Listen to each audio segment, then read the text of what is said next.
Confused.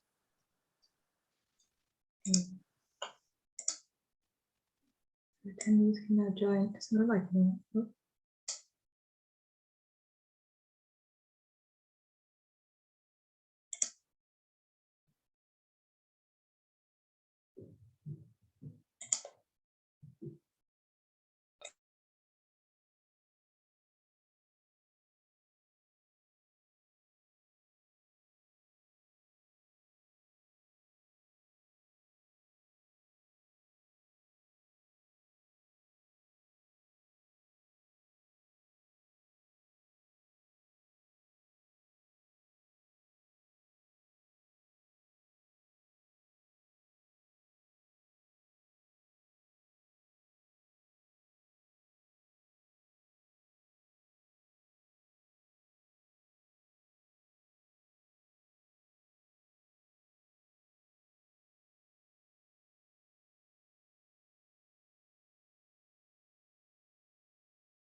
Hi, Ziva.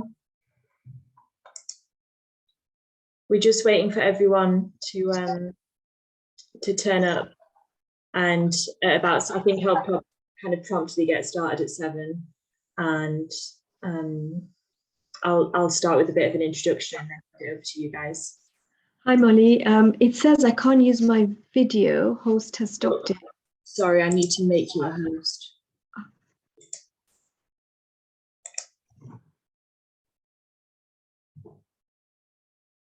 You should be able to turn the video on now. Great, hi. Thank you.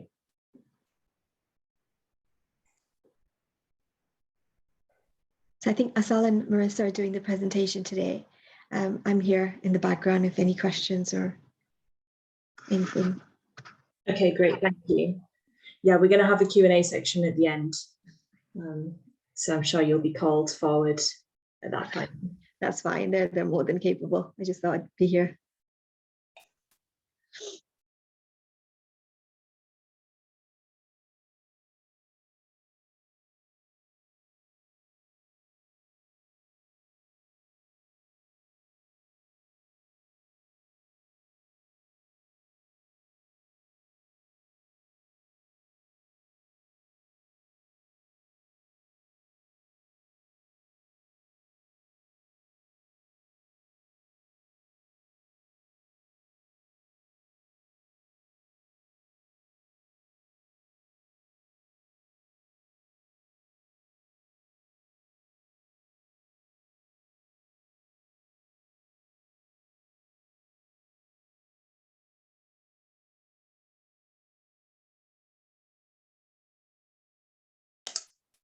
Hi, I've noticed a couple of people have just joined, so we'll just wait until there's a few more attendees, just for a couple of minutes to let people come, and then we'll get started at about 7, just so you know what's going on.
Hi, Grant. Sorry, I just saw you put your hand up. We're just waiting for everyone to come in.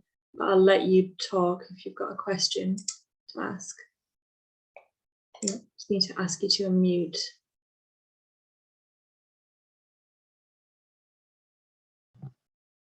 Hi, sorry, we just wanted to make sure that we were connected to you, so that's all.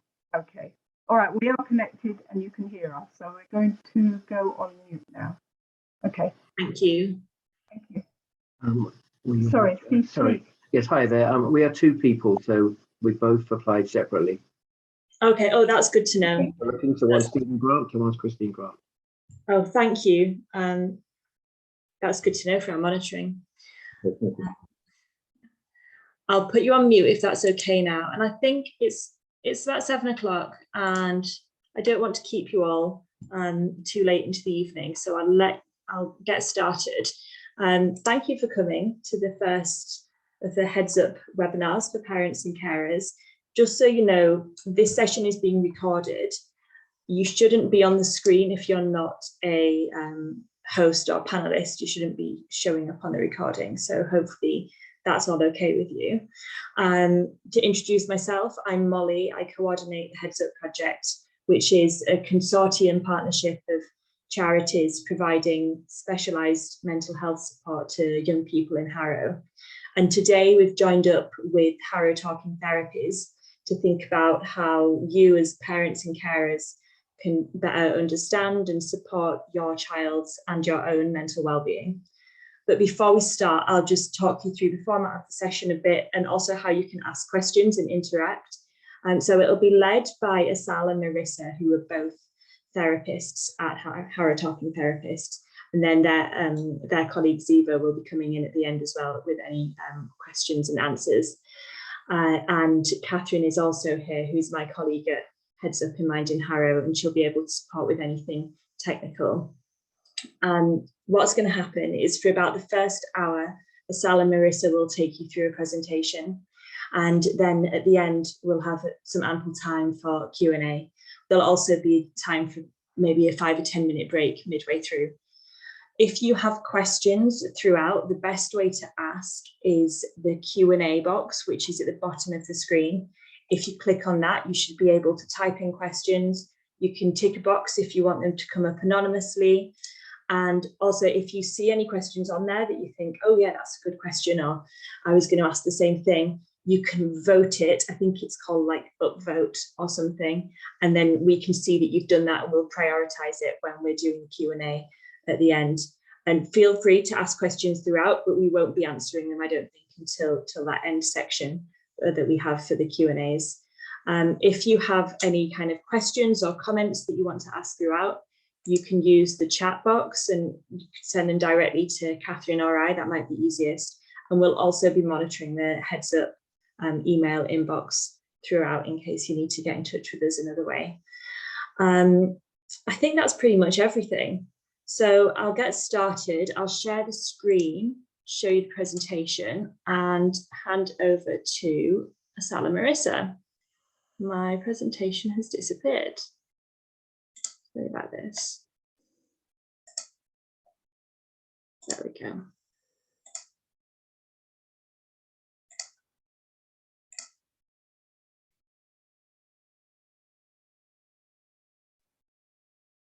So thank you everyone for joining us today. I'm Molly for introducing us. So I'm one of the psychological wellbeing practitioners at Harrow Talking Therapies, and you'll also be joined by sort of Asal soon and Ziva.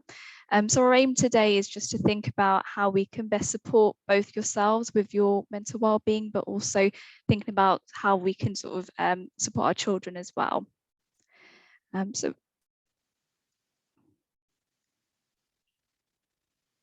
what would be really helpful just before we get started is if you could fill out our online form. You can do so by following this QR code, but we'll also leave a link in the chat which you can follow. And this would just be really helpful for us to sort of see how we can best support the local population's sort of mental health needs. And also just to add here that everything that you enter in the form is entirely confidential. The only time it would ever be accessed if you would directly come to us for support, but otherwise that information would not be used for any other means. So we'd really appreciate if you could complete this, and we'll just leave about sort of 5 minutes or so for you to do so. Again, if you have any questions related to this form, please feel free to leave it in the chat.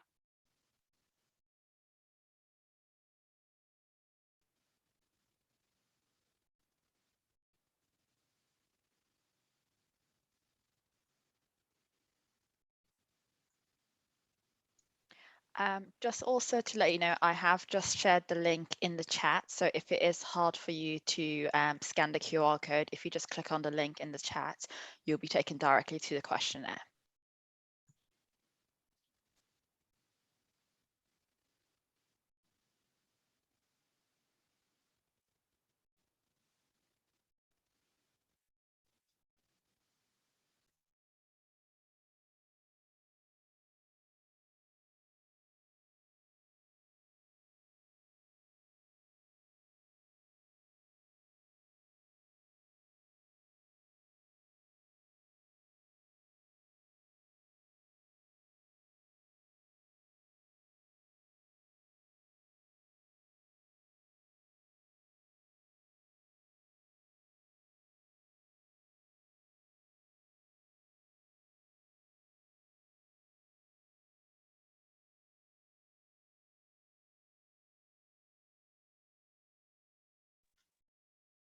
Also, just to add as well, sorry, when it does ask what webinar you'll be attending, if you could just put in parent and carers workshop or wellbeing workshop, that'd be really helpful, just to help us understand where the sort of responses are coming from.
So we'll just make a start, but again, if you can continue with that or finish that at a later point, that'd be really, really helpful for us. And if anyone just missed that, if you could scan this QR code or follow the link for anyone who's just joined, it's just for us to sort of, again, best meet the needs of the local population, think how we can best support you. So it'd be really helpful if you could complete this. But thank you so much for that.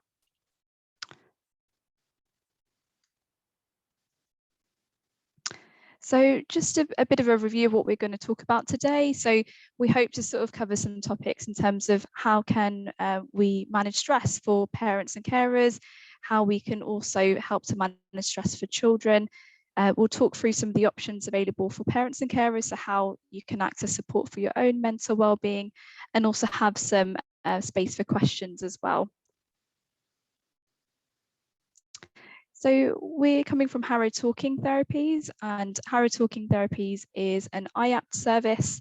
IAP stands for Introducing Access to Psychological Therapy. So essentially what that means is we offer support for people experiencing mild to moderate mental health difficulties, including depression and anxiety. And this service is available for those who are 17 years and older. We are a free and confidential service, and we offer sort of various different types of support. One of the main ones being sort of guided self-help, and that is based on the principles of cognitive behavioural therapy. So with both guided self-help and CBT, which is cognitive behavioural therapy for short, it's sort of focusing on your behaviours and also your thoughts as well. So we think about, you know, what are alternative ways of coping, and trying to see how we can implement changes in your day-to-day where you sort of wish to see that through your goals. We also offer counselling, which is an alternative type of therapy. It's more of an open and safe space to explore and talk about how you're feeling. So it might be you want counselling to help you if you're going through things like adjustment, bereavement, relationship difficulties. It can be really helpful to seek that support and validation when you have that open space to talk about it. We also offer sort of numerous workshops and groups. This, for example, can be based on sort of how to maintain well-being, building self-esteem. We have a really sort of good bereavement group that runs as well. So there are various different types of support available here. So we're aware that sometimes when people experience depression and anxiety, sometimes that can bring about quite difficult feelings, both for parents, carers, and for young people as well. So it's really important that you reach out for help where that help is needed. We as a service are not a crisis service, and for that reason, we only sort of run between 9 to 5. So it's really would be really useful if you can sort of reach out to these services. So a really sort of helpful one that provides emotional support is the Samaritans. If you require sort of more urgent support or care, the crisis team are brilliant. They provide practical advice and support. And of course, your GP and local A&E are there if anything. So if there was any difficult thoughts or feelings that come up or are being experienced, please feel free to reach out to these safety and additional support numbers. So we're going to focus on stress first of all today, and I'm sure stress is something we can all relate to and have experienced at some point in our lives. One word comes to mind when we think of stress, and that might be pressure, you know, not feeling able to cope. So with that in mind, there can be different triggers to our stress. And one way to sort of think of stress is a bit like a balance or a seesaw, like we can see at the bottom.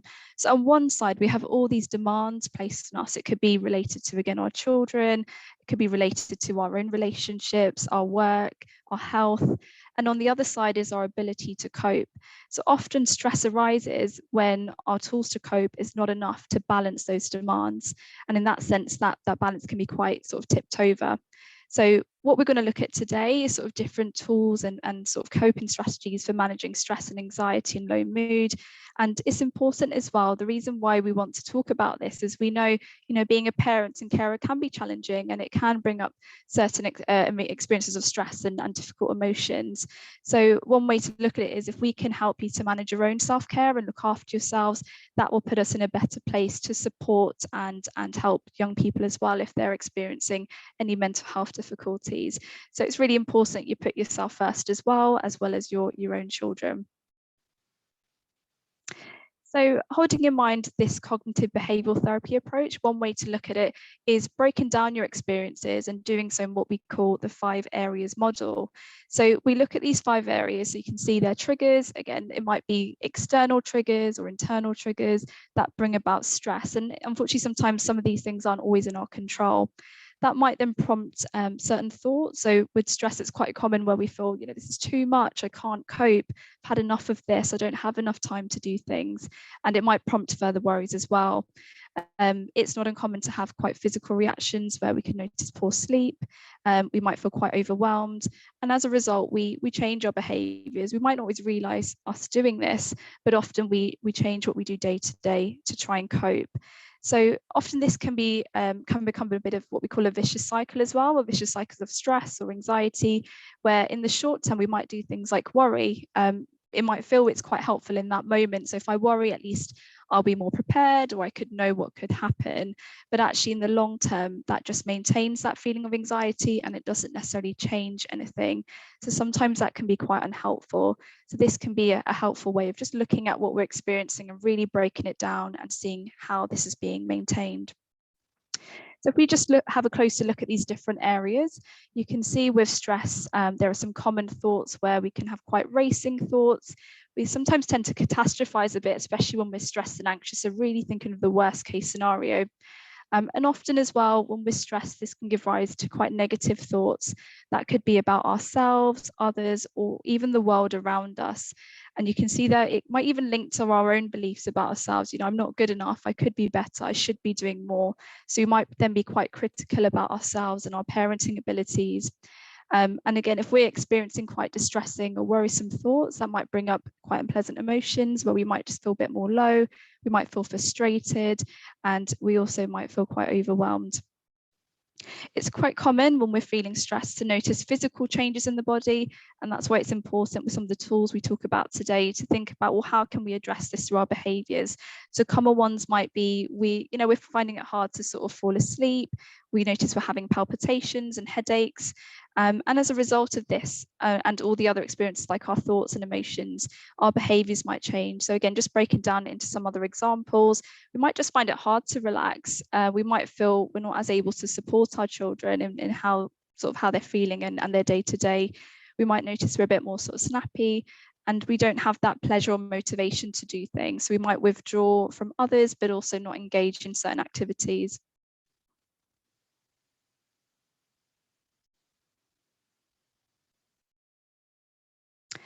So just thinking about how stress and anxiety might arise, often it's when we're faced with uncertain situations. And this can be quite uncomfortable to sit with, not knowing what's going to happen when things don't feel in our control and things just don't feel quite predictable. So in that case, again, we might worry just to ascertain some sort of certainty and feel we know what's going to happen. But again, like we mentioned in that 5 areas model and what we said earlier, that can be quite an unhelpful way to cope. So my colleague Asal is now going to go through some sort of evidence-based techniques to think about how you can manage your worries, and also some of these can help with young people as well. But it would be quite nice to see how we can sort of use this to cope with the worries. So I'm just going to hand over to Asal now. Thank you, Marissa. So in terms of, I will be going through some techniques with you for how to manage some worrying that we have. Okay, so when we are worrying, we can usually categorize it into different categories. So usually we have practical worries, and these are often the ones that are affecting you here and now, and it's usually there's practical solutions to it, so we're able to do something about it currently. And then the second type of worry that we can experience is hypothetical worries.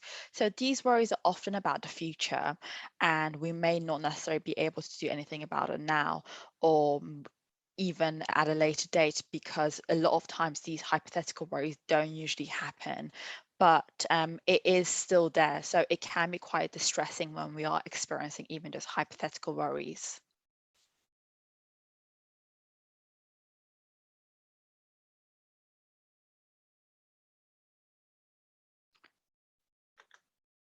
So I'm just going to go through a technique with you. But before then, I just want to go through some examples of each type of worry. So a lot of hypothetical worries usually start with what if. For example, what if my child fails their exams, which is quite a common worry that a lot of parents and carers can experience. And usually, as we said, it's about the future. So even if your child hasn't even done the exam, you might experience this type of thoughts. Is my child enjoying school?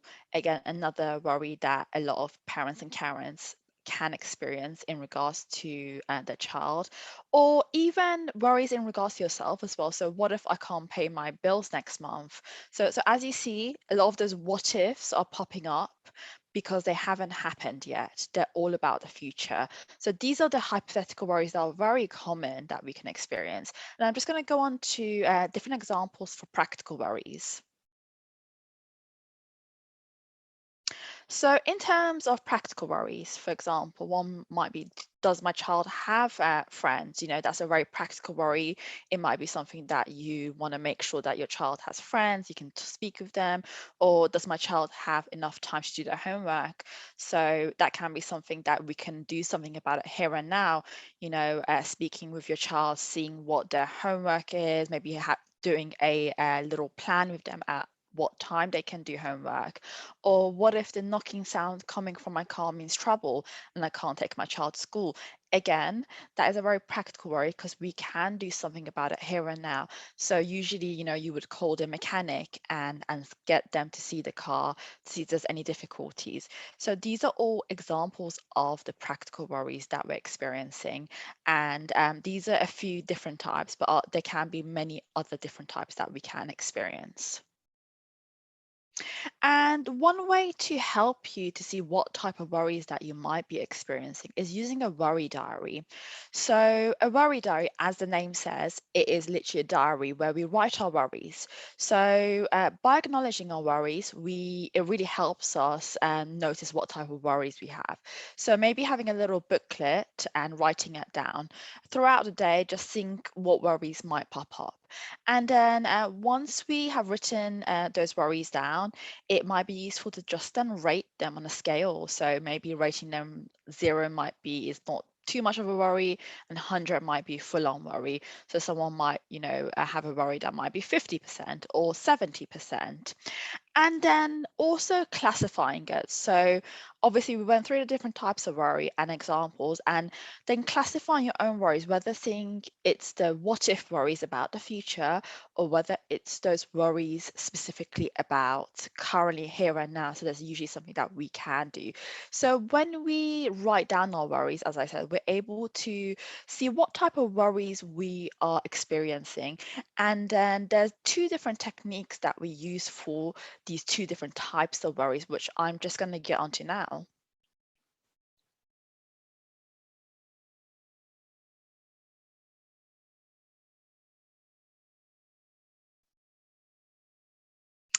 And the worry tree. So the worry tree is a really great tool. And sometimes we do understand that there may be mixed worries. So by mixed worries, there may be, you know, it might be a practical worry, but there is a hypothetical element to it, or vice versa. And the worry tree can really help you narrow it down. So sometimes what we need to do is just break it down a little bit. And by using this worry tree helps. So for example, noticing the worry at the first, so what am I worrying about? Is this about a current problem or a hypothetical problem, or can I do something about it now? So this just asks you some specific questions, which will help you identify those mixed worries that you might be experiencing. Or even if you're struggling to categorize your worries, again, this is a really great tool that would be really useful to use. So worry time is the technique that we're going to go over for hypothetical worries. It is a evidence-based technique that we use within guided self-help, and it's based on the principles of cognitive behavioral therapy, and it's very useful.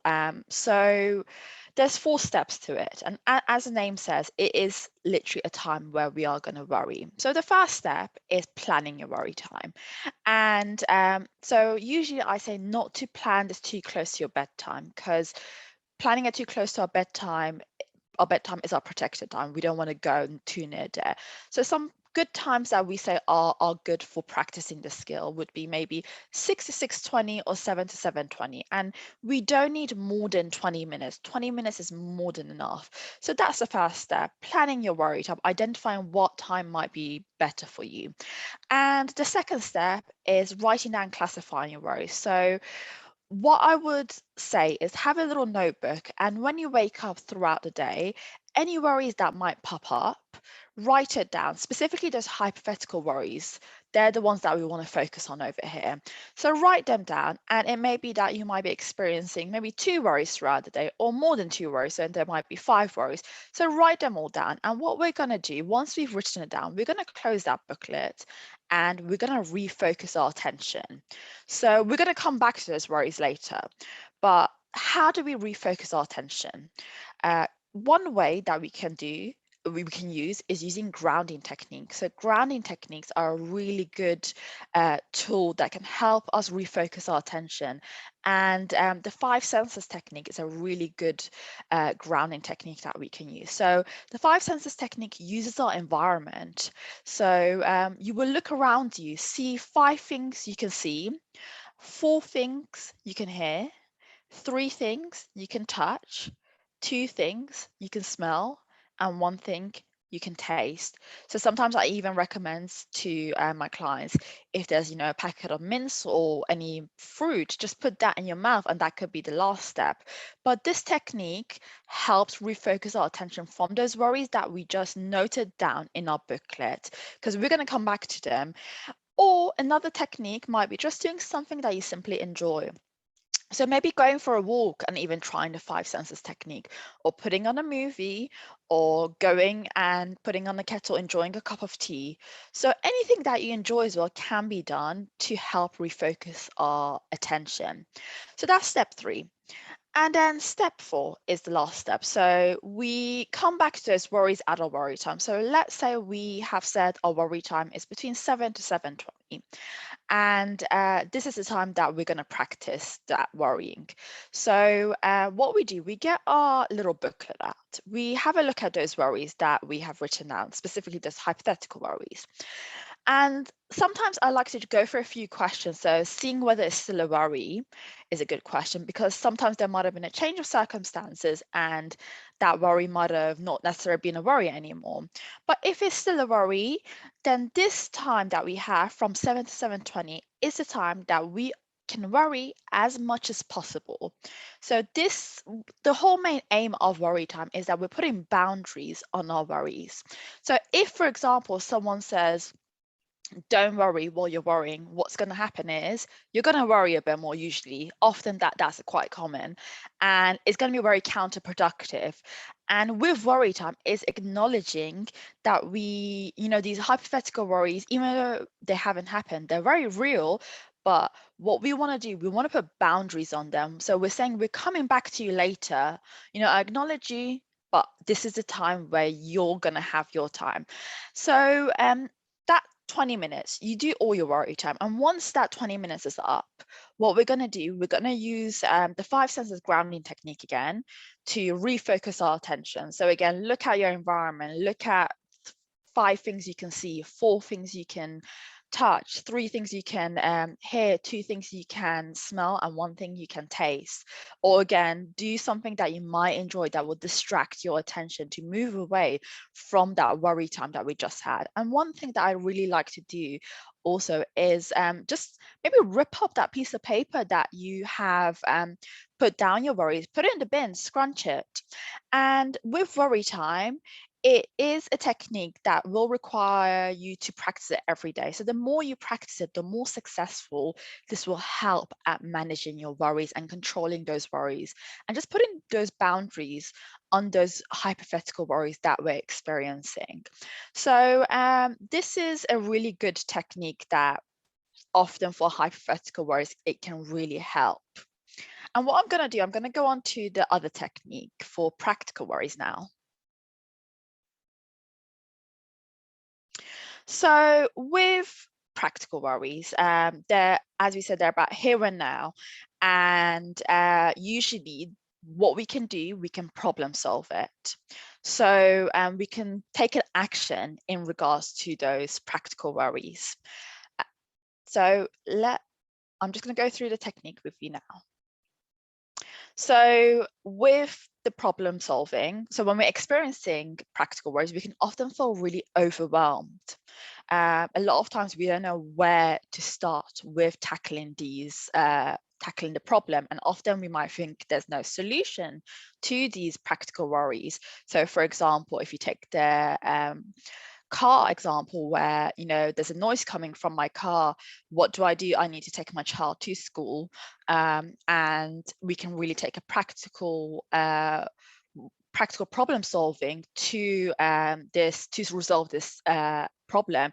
And problem solving is an evidence-based technique, and there's 8 steps to it that we are gonna go through it. But it just helps with, I guess, in a way, when we're feeling overwhelmed, we can procrastinate. We can maybe say we'll get onto sorting that difficulty later, or maybe in an hour or tomorrow. And that is very common. So procrastination can be a very common difficulty that we can experience when we're experiencing a lot of worries and anxiety, specifically with those practical worries. So what I'm going to do, I'm going to go through the problem solving technique. As I said, there's usually 8 steps to it. So the first step is to identify the problem or the worry. And let's go back to the car example. So our car, there's noise coming from it. We think something might be broken inside. We need the car to take our child to school. We need the car to run errands. We need the car to go to work.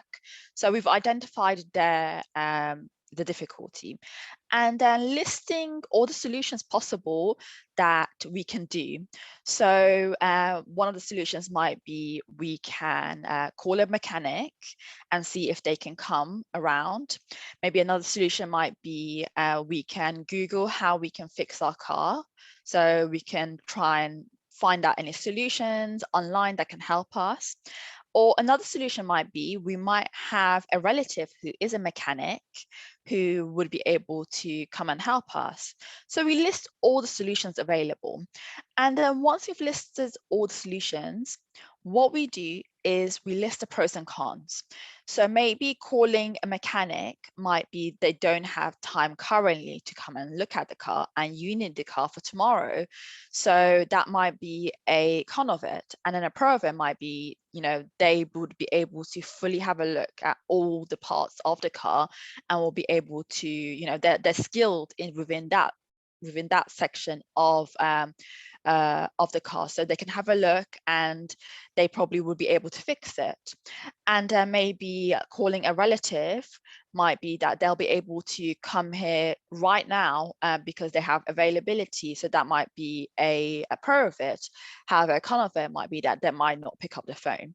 And for example, Googling what to do with the car might be a pro of it, might be, we can get instant solution.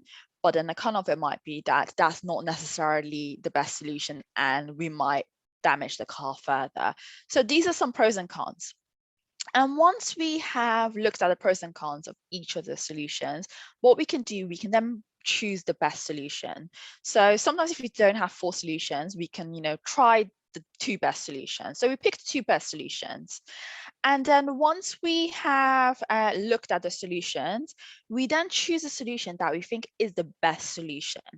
So for example, in this case, it might be that you might want to call a relative who is able to come and have a look at the car as soon as possible, and they are also themselves a mechanic. And then once we have, chosen that solution, we then implement this into an action plan. So we can maybe, if we don't have the number of it, we can go and ask, the mother of that person or someone else who might have the number, another family member, and we can give them a call, arrange a time as to when they can come. And so we would just put it into an action plan. And once we have put into action plan, we obviously do that, and then we review it, see how it went. So sometimes it's worked greatly, and that's something that in the future you can do. You can use this problem solving to implement into other areas of your life. And if it didn't go greatly, why didn't it go greatly? Maybe best solution might have been in the future you're just going to call a mechanic to come and help you. So as you see with problem solving, it is a very simple technique, but it is just breaking it down into more smaller manageable chunks, because as we said, it can feel really overwhelming when we are experiencing that anxiety and worry. We simply don't know where to start with these difficulties, and as we said, we can just procrastinate.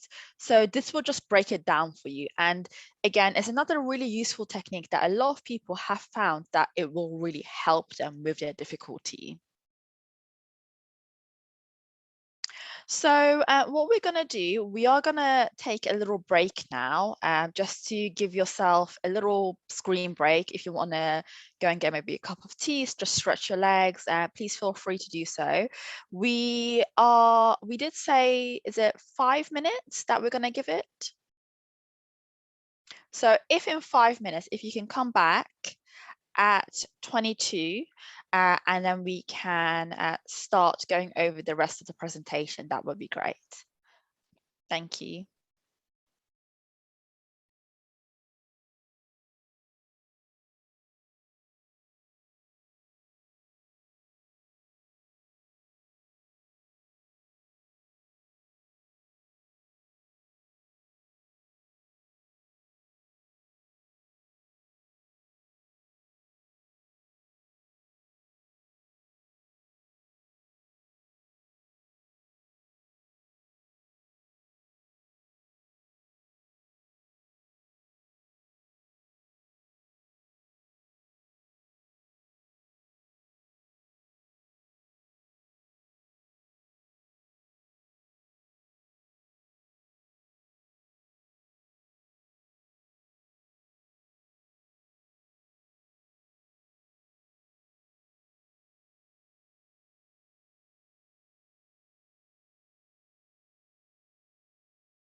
Hi, everyone. I hope you had a good little break there. Were able to stretch your legs, just get a cup of tea.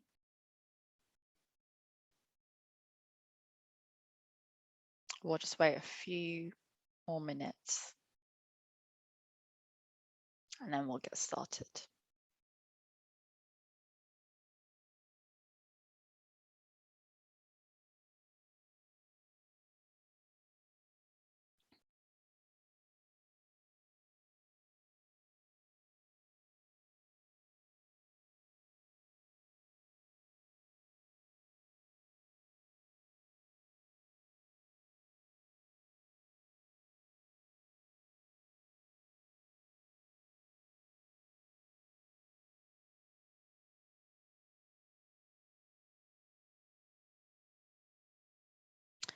So let's get started onto the next part of the presentation.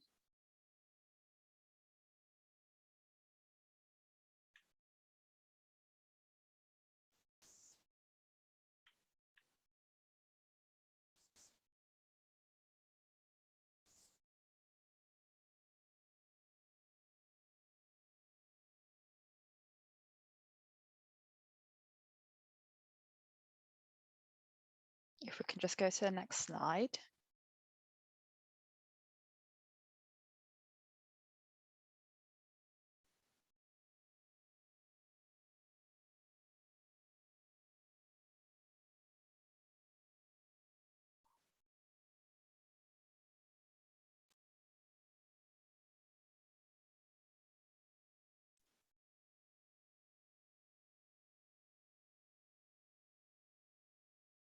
Okay, thank you.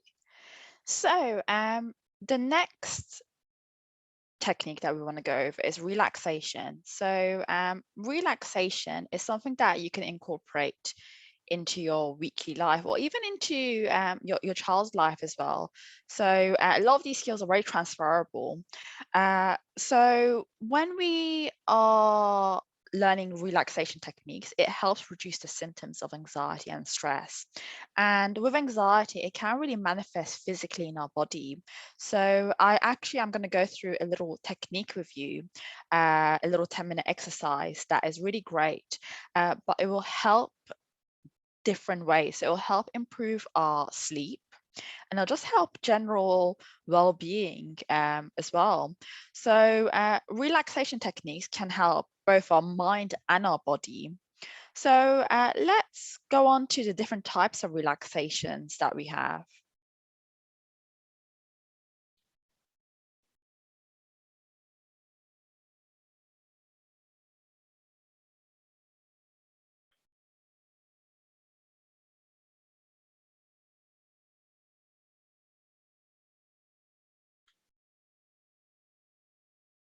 We just go on to the next. Thank you. So there's two different types of relaxations that we have. So there's active relaxation.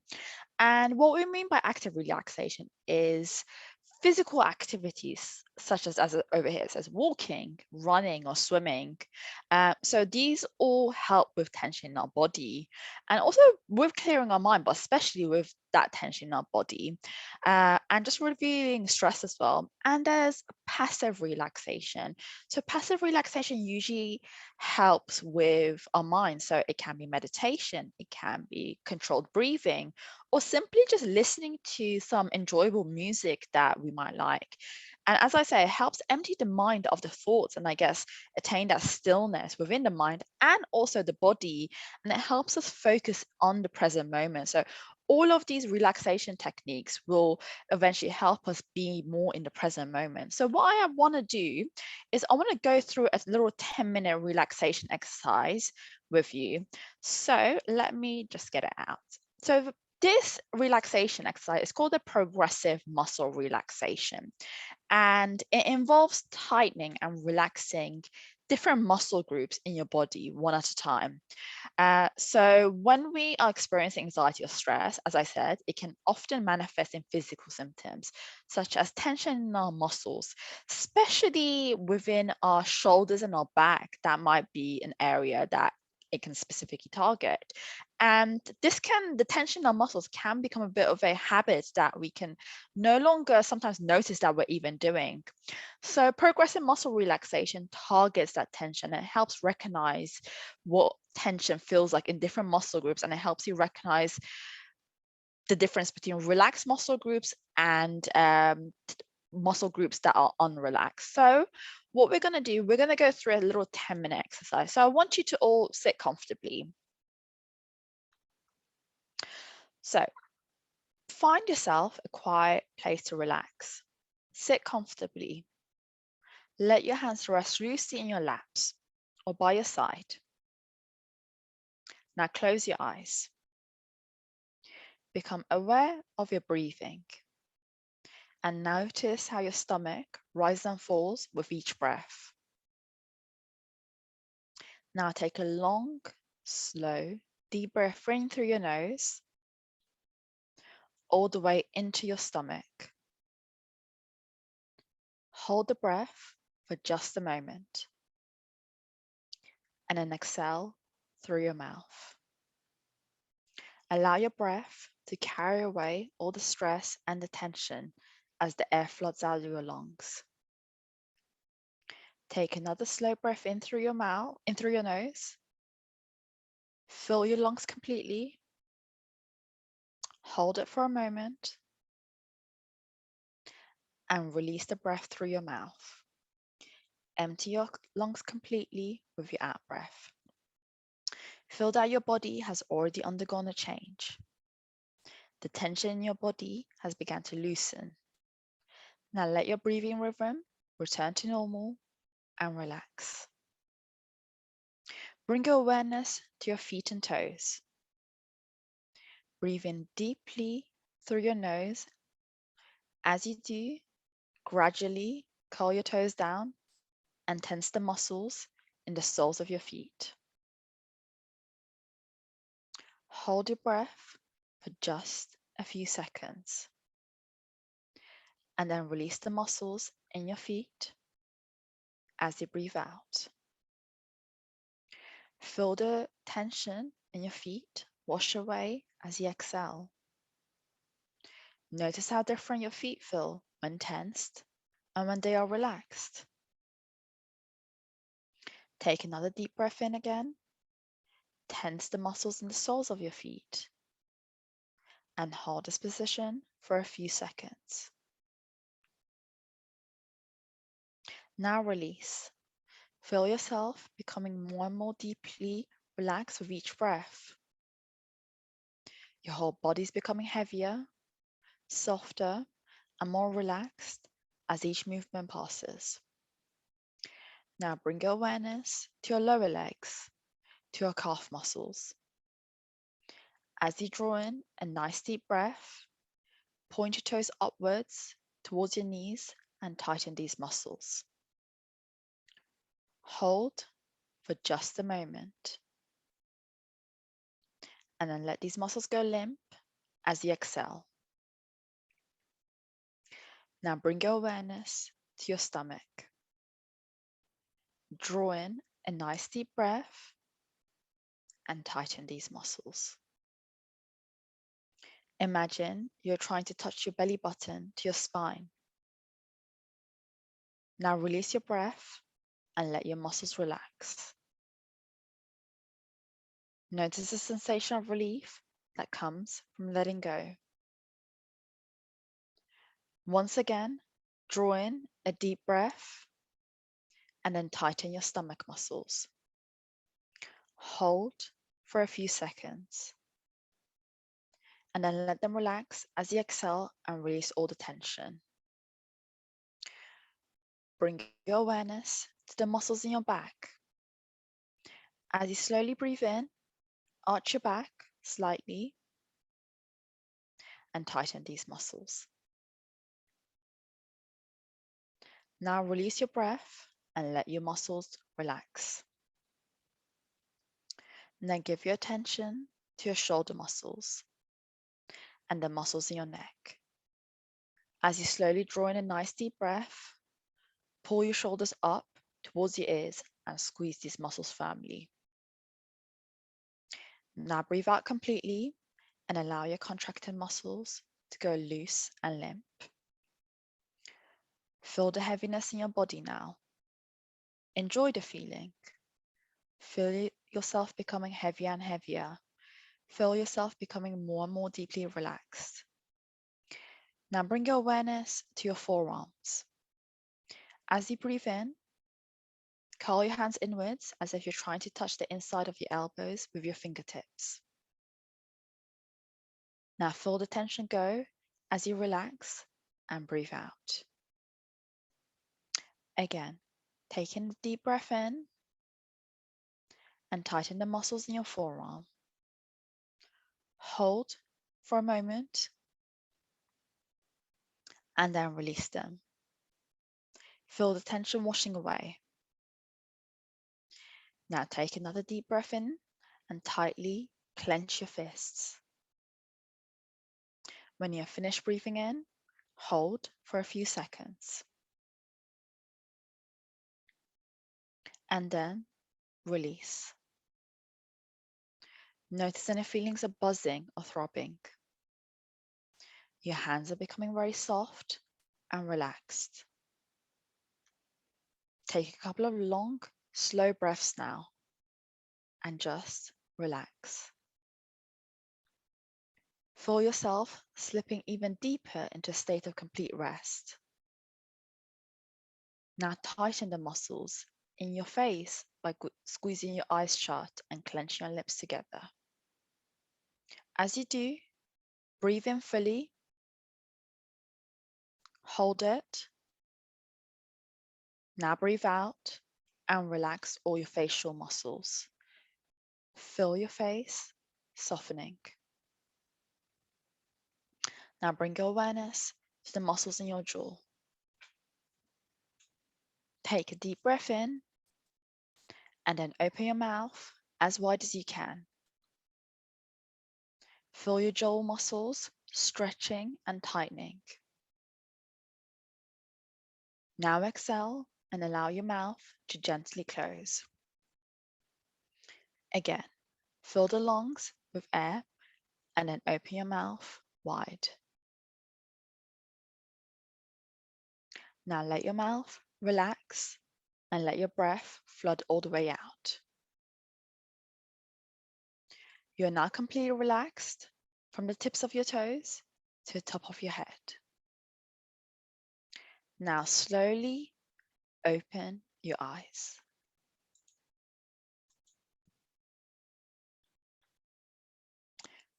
So I hope that was a little nice relaxing exercise.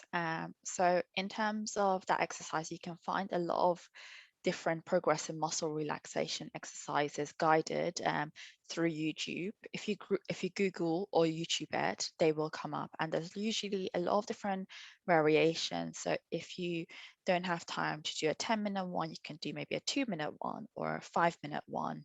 And also some apps that are great for meditation are Headspace, and Calm as well is another great app. So those are some apps that we do recommend.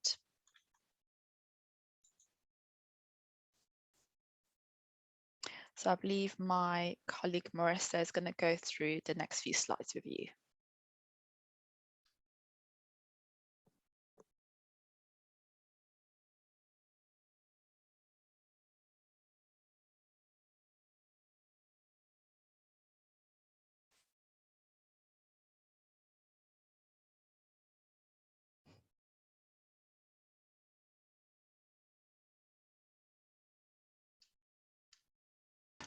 It seems like Marissa's microphone might not be working.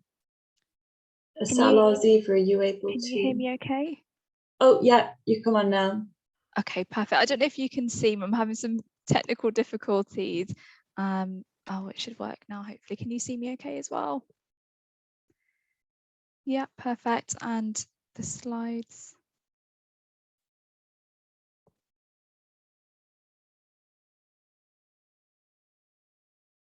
Molly, are you able to change it somehow? Unfortunately, it's not going to the next slide.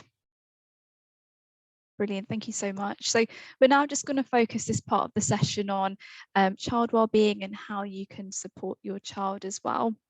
So if we just go on to the next slide, we'll think a bit more about sort of the adolescent brain and sort of the changes that occur and how that might account for sort of changes in behaviour as well. So adolescence is a time of significant growth and development inside the teenage brain. And one of the main changes is that any sort of unused connections in the thinking and processing part of your child's brain is pruned away. So when we say pruning, all that means is the connections that we use, they get strengthened, and the connections that we no longer use, we lose them. So this sort of pruning process, or in other words, this development starts at the back of the brain. So the frontal part, or the front part of the brain, which is called the prefrontal cortex, tends to develop or take the longer time to develop. So the prefrontal cortex is the decision-making part of the brain. So this is where I guess your child would sort of have the ability to plan and think about the consequences of their actions. They would be able to problem solve and also control impulses. Now, because that pruning starts at the back of the brain, this sort of change or this process of maturation can take a bit longer. So what usually happens is it continues into early adulthood. So it reaches maturation when you're around sort of 24 to 25 years old.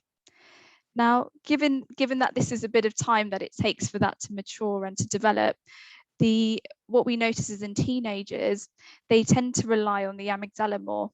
So this is another region in the brain, and they rely on the amygdala to make decisions and to solve problems more so than adults would do.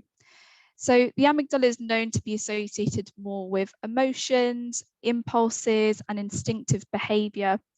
And now, because again, the prefrontal cortex is not fully developed at this point, they would then be guided more by the emotional and reactive amygdala rather than the sort of thoughtful and logical prefrontal cortex. So it's just helpful to have a bit of insight as to what happens in the developing brain, and again, what that might mean in terms of the behavior we might notice. So to some extent, that might mean they find it a bit harder to regulate their emotions. They might be more sensitive to social cues and maybe interpret things in an alternative way. So it's helpful just to hold that in mind as well, especially even when they're going through sort of mental health difficulties, how it also might be hard for them to process, again, if we're relying more on that emotional amygdala, which sort of has more sort of stronger impulses and emotional reactions. So if we just go to the next slide, we can think a bit more about how we can support young people with their anxiety or low mood. So again, anxiety and low mood is really common. 1 in 4 of us are like to experience it in our lifetime. So I guess when we sort of talk about some of these sort of techniques or tips, some of these can be helpful in just helping your child to understand more about themselves and also just finding out what works for them. So the more confident they sort of feel about helping themselves when things are a bit hard and tough, the more then they'll believe in their own ability to cope, and thus will then reduce sort of their feelings of anxiety and low mood. So a really helpful starting point is just to have that conversation. It can feel a bit daunting, how do I approach this topic, or do they want to talk to me about it? So really just the first point would be to just empathize, and validate their feelings. And this will then show we're really trying to understand what they're going through. Often we might not mean it, but maybe we can dismiss how they're feeling because we want to reassure them. We want them to feel okay, but sometimes just saying, that's understandable, you're feeling like that, can just be really normalizing and can help them to feel heard as well. Another sort of helpful step is to help your child to sort of recognize any signs that might be indicating, they might be getting more anxious or feeling lower. So like we mentioned previously, it's not just us noticing 1 or 2 changes. It might be various things. It might be changes in their behaviors, that they're more quieter. They're not sort of, socializing with their friends.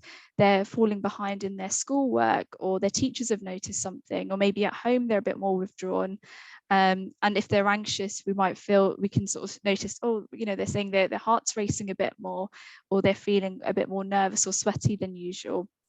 So when we're sort of going through this, it might be just worth looking at if there's any areas that might be any triggers or signs that this might be changing, and also just considering, you know, if that is the case, what changes can be made? Is there anything we can do at home to make things a bit more easier, or is there anything at school we could consider or even talk to the teachers about? So this can be really quite empowering, just to show them that, you know, this is quite common to experience these things, and having that open conversation about it.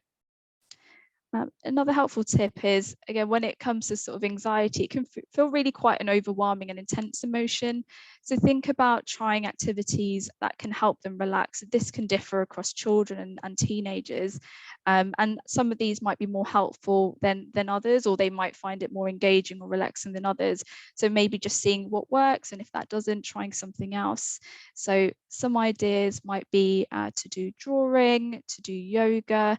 Mindfulness is a really good one, especially when we're feeling anxious. It's kind of like Asal mentioned, it is a good form of relaxation to try and clear the mind of any difficult thoughts we might be having. So even just, you know, telling them, you know, why don't you have a go at using this app? Headspace is a really good one. Calm is a really good one. They're free, and they have free sort of mindfulness-based techniques on there. So that might be quite a nice way to help them relax and implement that into their day-to-day. In terms of just the general things that can be really helpful for managing sort of low mood and worrying as well, is sort of the regular things that we would do otherwise for our general well-being. So things like just eating healthily, so they're having a good diet, sort of healthy diet, they're eating regular meals, sleeping well, which we'll come on to in a bit more detail. Sleep is really important.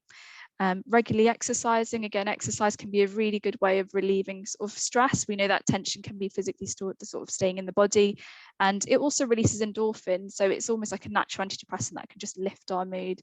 So regular exercise would be good if we could encourage that. And of course, sometimes it might be that we want to help young people, but sometimes it might be they need additional support alongside that. So again, it's probably that you know them best. So if you feel they would benefit from additional support or need more specialist support, then do feel free to seek support from elsewhere. You could even access support lines which are available for parents, which we'll come on to, but also other professionals such as a GP as well would be really good, or teachers at the school, just to get some insight into how you can best support them, or if there can be any other additional support put into place.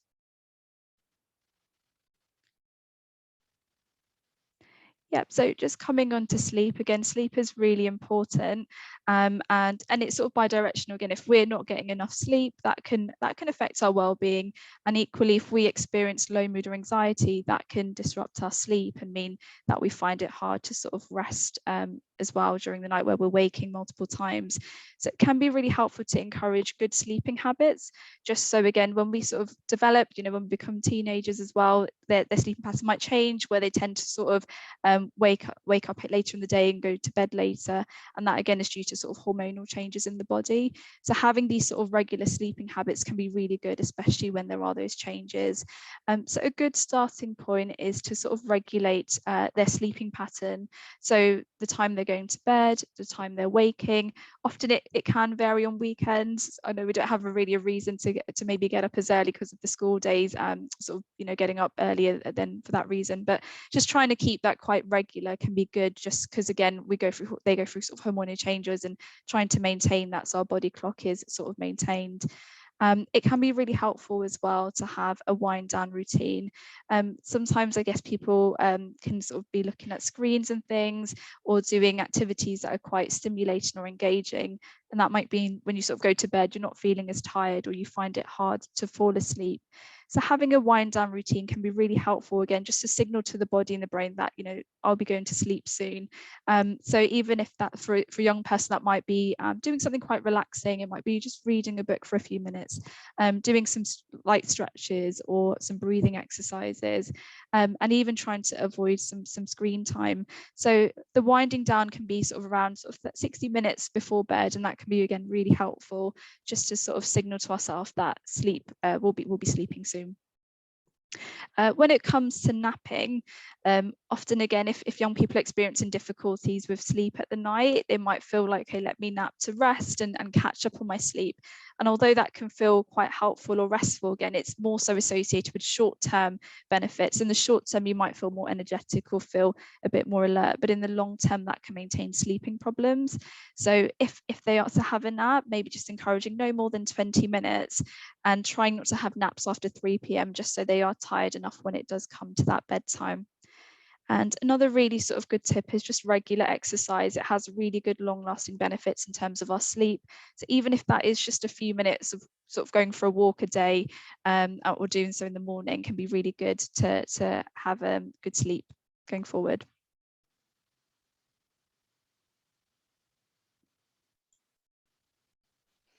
So I will be going through communicating. So communicating is one of the key things that is basically key in terms of for both the parent and the child, and it encourages, I guess, having an open discussion and acknowledges any concerns that your child may have, you may have as a parent.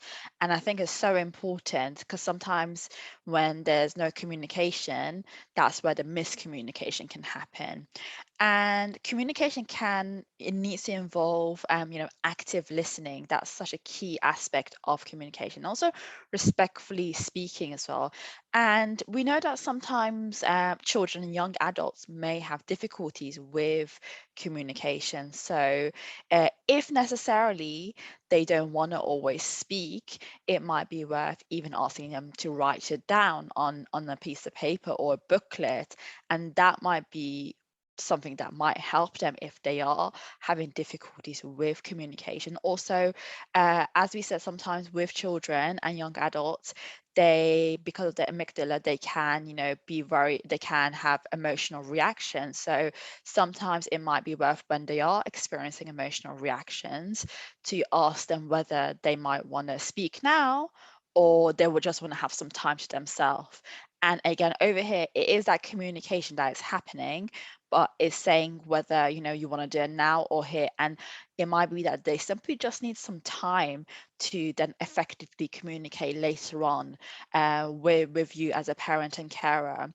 And as we said, communication is really key in terms of knowing if there's any difficulties that your child might be experiencing, and also, I guess, you as a parent as well, acknowledging that and the child knowing that you're there for them. So communication is a very key area. And another key area that we think would be quite helpful is managing exam stress. So as we know, when we're in that period within that school age, we have a lot of exams, especially specific ages, and how can we manage and support our child when they're experiencing that exam stress? So here's a few things that we think might be helpful. So I guess supporting your child with just having that regular routine, because often when a young adult or a child is having those exams, their regular routine can just go out the window. And supporting them just simply by making sure they are eating, they're hydrating regularly, and also incorporating physical activities or movements, and just having a regular sleeping pattern. Again, these are some really simple things, but when people are having that exam stress or revising, this can just stop, and just encouraging them to make sure they still do these is really good. And also, when children are revising, encouraging them to take a regular short break, so every 45 minutes to 60 minutes. Not only will this help with just them having a little bit of a rest period, but it helps with also focusing and attention span. So there's been evidence showing that if you do take breaks every 45 minutes, 60 minutes, it will definitely improve concentration as well later on when you come back to that revision. And also encouraging your children to reward themselves. So, it is a very stressful period within their life, and making sure that once they do an exam and they revise, to reward themselves, to go out maybe for a meal with their friends, or to go out for that, daily walk. So that's really important. And if needed, asking teachers for help. Sometimes we might just need that extra support from teachers to help us support our children, or sometimes the children might just need a bit more support from teachers in order to see what their revision style is, or ways, different tips they can revise. And also just supporting your child to find a revision style. So not everyone is different, every child is different, and we can have different styles where we can learn. So some children might do better if they hear, for example, using maybe recording and using themselves going back over that recording. Another way might be revision cards. So sometimes they might, write it down, or other children might need doing mind maps. That will be a good technique as well. So when children are having their exam, it can be a really stressful time. So just by simply going through these tips and tricks will just really help them manage that exam. And I guess also for them not to feel burned out as well during this stressful period.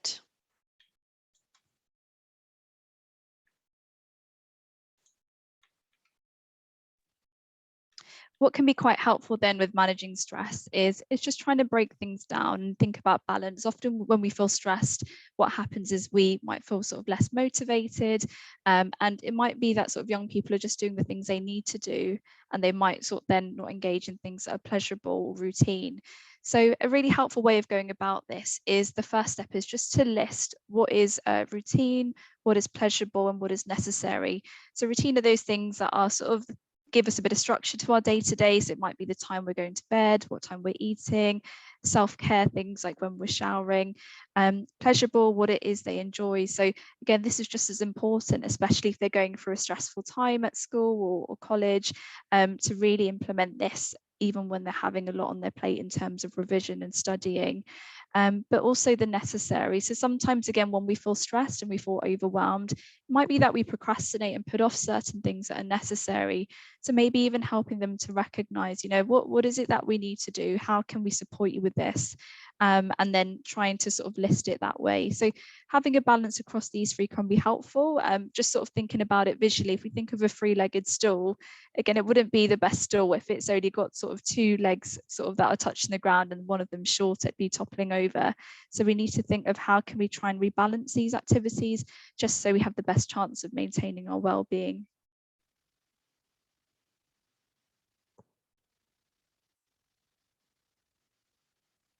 So the next step is, once you've thought about what type of activities it is that they would like to do or start doing, the next step would be to consider, how can you break this down? So again, when we sort of look at the bigger picture and we sort of jump straight into it, that can feel quite overwhelming for a young person or even for ourselves. So based on sort of how we feel in the current moment, what our energy levels are like, what feels manageable and possible for us, it can be quite helpful to just rank it and break it down as to what's easy for you to do, what's medium, and what actually might be quite difficult. So in that sense, you can feel more in control by starting with the more easier ones and then slowly starting to lift that motivation and actually feel sort of a range of emotions where you might feel sort of quite accomplished or quite connected with people, or really satisfied and proud that you're able to do something. So the idea is that you would start to work with the more easier activities and implement that in your day-to-day, and then move up to the more difficult ones.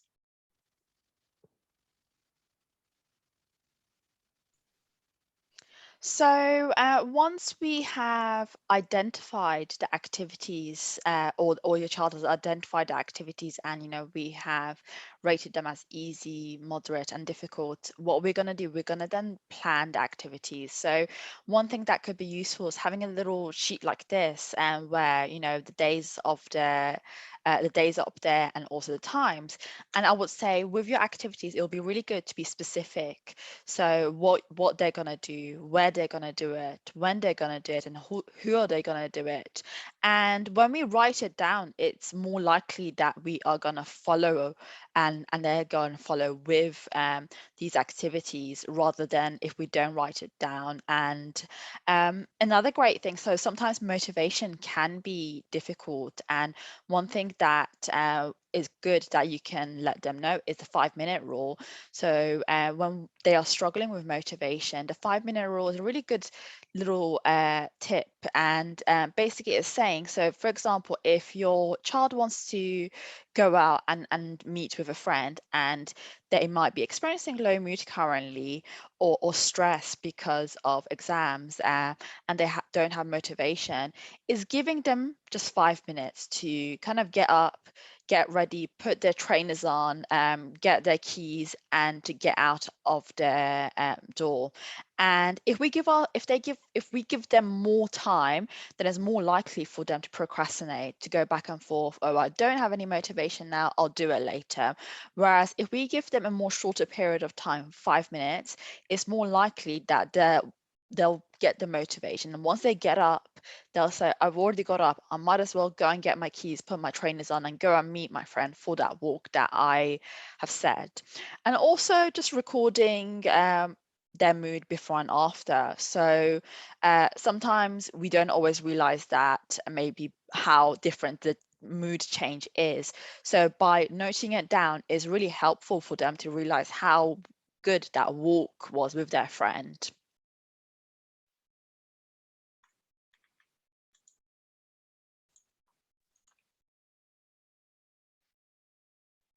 So what There was a slide before, sorry, Oh, yeah. Molly, that we've just missed. Yeah.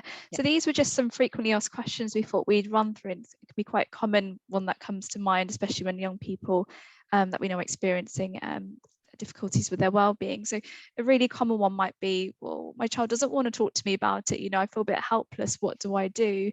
And that can be quite a tough feeling, just feeling like, you know, I don't know where to start or when is a good time. So maybe I guess it depends on the young person. Again, remember, you probably know them best, so you can probably judge when is a good time or a helpful time to go about it. But with this one, I guess just reassure them that you're there. So even if they don't feel this is the time for them, just reassure them, you know, you can talk to me whenever you feel ready, or if you would like to, we can consider other people you can talk to, whether it be an emotional support line or another trusted sort of family member or person they can confide in. And it can be helpful as well, maybe just to even consider what are other forms of communication. You know, maybe, you know, talking about it might be quite tough. Is it that they can write it down or even sort of text you even? Having sort of an open conversation about the best way to communicate as well, if they're finding quite tough, could be quite helpful. But just reassuring them might be really helpful, just so they know you're there, or they can talk to someone else if needed. So another question that we often get is, how can I handle the anger and irritability?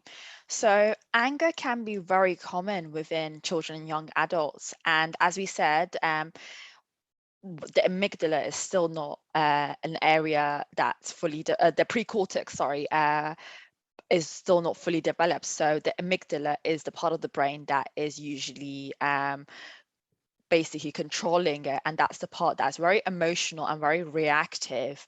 And anger is a feeling of intense emotion, so it can be, you know, verbal or physical, and it can be quite distressing, both I guess for the child and you as a parent and carer.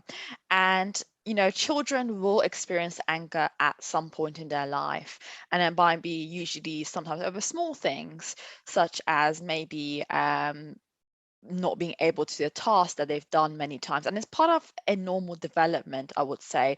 So sometimes it can be justified, but other times they might need more support to just be able to handle the anger that they have. And sometimes it might be that they might also need just a bit more attention as well.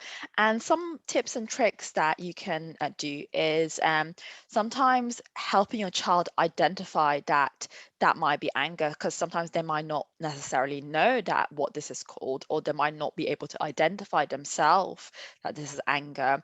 And acknowledging their difficulties and going through and talking about it, so having an open conversation.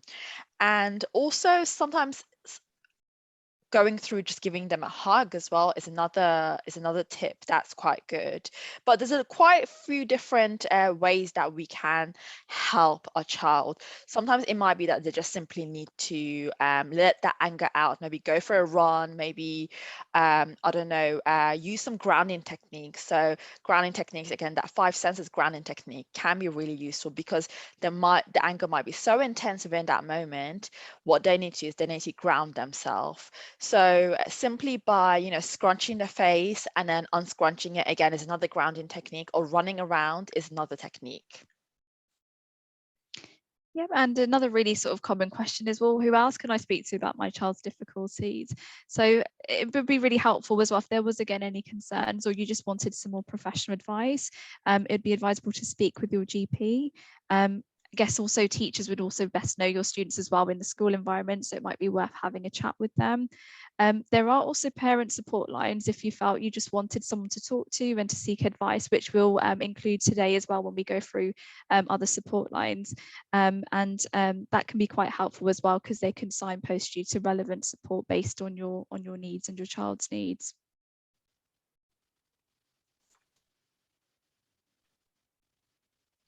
So these are some organizations that can be really useful when you are wanting to support your child. So Children and Adolescent Mental Health Services, also known as CAMS. So it's a free NHS service that can assess and treat children and young people who may be experiencing just that emotional and behavioral difficulty and that mental health difficulty. And if you want to get a referral to CAMS, you can always ask your local GP and or a teacher as well. They'll be able to make a referral, but they'll be able to help support young people with you know, emotional, mental health and behavioral difficulties. And also Young Minds. So Young Minds is a great UK-based charity, and they offer guides for both parents and for supporting children as well. So they're a really good one. And there's the Mix as well. So the Mix provides support for anyone under the age of 25, including counselling services, and they also have a helpline and also chat function as well. I think that the young child or the adult can access if they feel like they might need that extra support. And obviously HeadsUp Harrow, so that's the organization that we are part of. So as Molly said, it's a consortium partnership of 5 local charities offering, you know, specialist mental health services, and the age between the age of 11 to 25. And there's a few different services. So there is Mind in Harrow, obviously. There is Mosaic LGBTQ plus Young Persons Trust. There's the Center for ADHD and Autism. There's PAYO1, so they are help with anyone who is a refugee or is an unaccompanied minor. And also the Wish Center. So the Wish Center can help with any child or young adult who may be self-harming. And in terms of referrals to HeadsUp Harrow, I believe they go through Mind in Harrow, and they'll be able to then signpost it to their appropriate service. But Molly can give you a bit more detail about that. Yeah, but just continuing with what Asar mentioned, so Young Minds are really good in that they offer sort of specific helpline to parents. So feel free to use this number. It's a confidential and free line. And Minded also provides sort of free resources for parents and carers that just have resources on how to manage sort of young people's emotional well-being, which can be really helpful as well.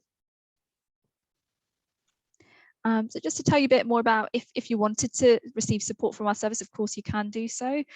So the way you can refer is you can either make an online referral through our website, you can do it via email or call us. So you can self-refer, but as well, if you'd wish to discuss it with your GP, you can do so, and the GP can then refer you on your behalf.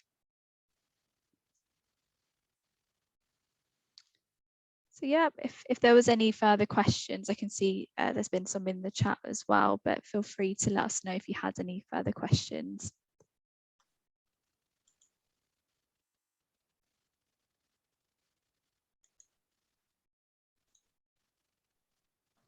Thank you, everyone.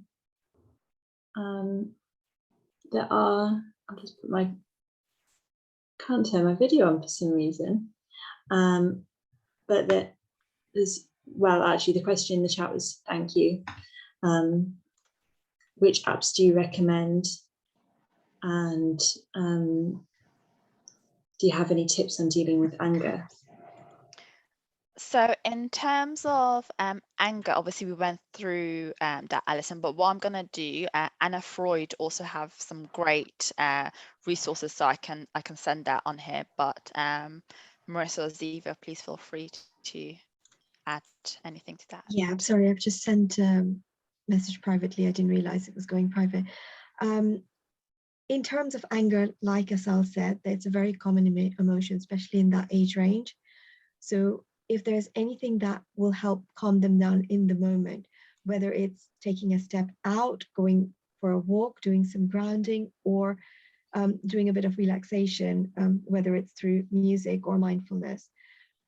In terms of one of the most common techniques that we use is the communication technique. Again, just reflecting back on the slides, I guess the main thing is to just make sure that you are in a listener speaker role. I think it's very easy as parents or as human beings to jump into problem solving. We do that on a daily basis in our communication. So when it is with children, it's really helpful to kind of put a boundary that, okay, I'm the listener now, my child is the speaker. Let me listen to them. Let me summarize, reflect back to them what I had. That doesn't necessarily mean you agree with what they're saying, but your role at that point is just to listen and to reflect back for them to know that they've been heard. And then you swap roles, and then you become the speaker and you get them to listen to you. In the heat of the moment, it may not necessarily work the first time you do it, but again, it's taking a step back, calming their emotions down, and then doing that communication technique with them. I hope that helps. Yeah, that sounds really useful. Thank you, Ziva. Another question we have, I can turn my camera now, is about the waiting times for CAMS. Molly, would you be able to, would you know the current waiting times? I have a rough idea, but I'm not sure if you know the accurate. I think it's around 4 weeks at the moment, but I'm not sure because it's changing quite a lot, and I know that they've been quite busy recently. So in terms of, I can say for us, we have certain targets to me in terms of from the first point of contact. We do provide an assessment within 2 weeks, and then treatment times are a little bit longer, 4 to 6 weeks. CAMS would be similar. Sometimes it's a little bit longer because of the delay at the moment. Is that 4 to 6 weeks after the assessment? Sorry. From the point of the assessment. Okay. Okay, thank you. And yeah, the final question we had was, which apps do you recommend, especially for kids? So we've sent a link on the site. Sorry, Marissa, go on.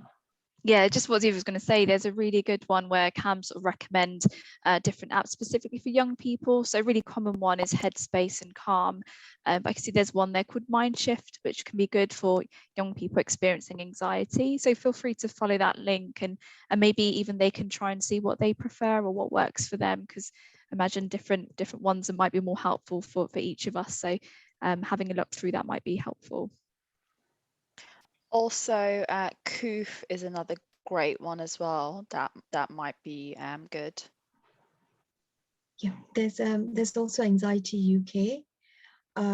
In terms of written materials, mainly for adults, but there are some that we use regularly within the NHS. There is Northumberland leaflets, Northumberland Tyne-and-Wear NHS leaflets on different presentations. So there's low mood, anger, stress. Thank you. Yeah, I think you've listed all the good apps and the ones I was thinking of as well. Kooth is a really good one. They can talk with therapists one-to-one through Kooth, and also there's kind of peer support groups as well.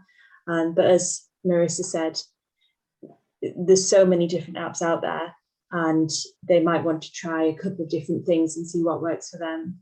There's apps for everything. I think even for worry time has apps as well, if you just kind of put worry time into the app store.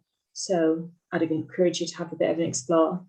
There weren't any other questions coming up, and unless anyone else has any, you can email us as well if you have any questions that pop up afterwards, or there's anything you wanted to discuss more confidentially. So you can just get in touch with us. But thank you, everybody. That brings us perfectly to 8:30. So we won't keep you any longer, but I just want to give a really big thank you to Marissa and Sal and to Ziva as well. I've really enjoyed the presentation, so I hope you did too. And just to finish, I made a little poll to just kind of evaluate and see how you guys found it. So if it's just 2 really simple questions: do you feel better equipped to support your children? And would you want to recommend this webinar to a friend? So yeah, thank you very much, and have a great rest of your evening. Thank you, Molly.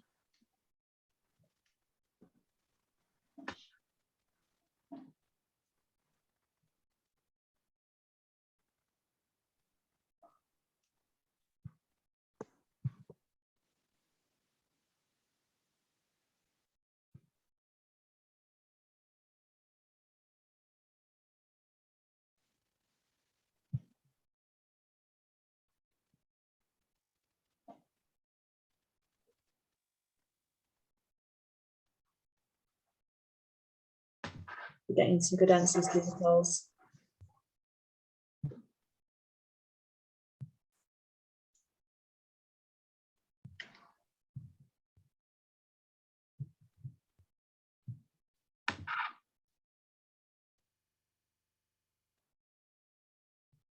And yeah, thank you everyone. Sorry there was a bit of an issue with tech things midway through. I had some issues with being able to share my screen and my mouse wasn't working properly. So sorry that there was a couple of times that the screen just went across long.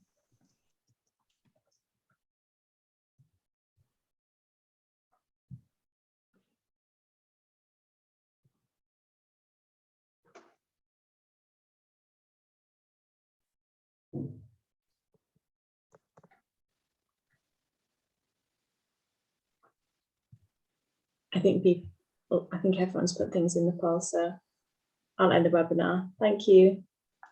Yeah.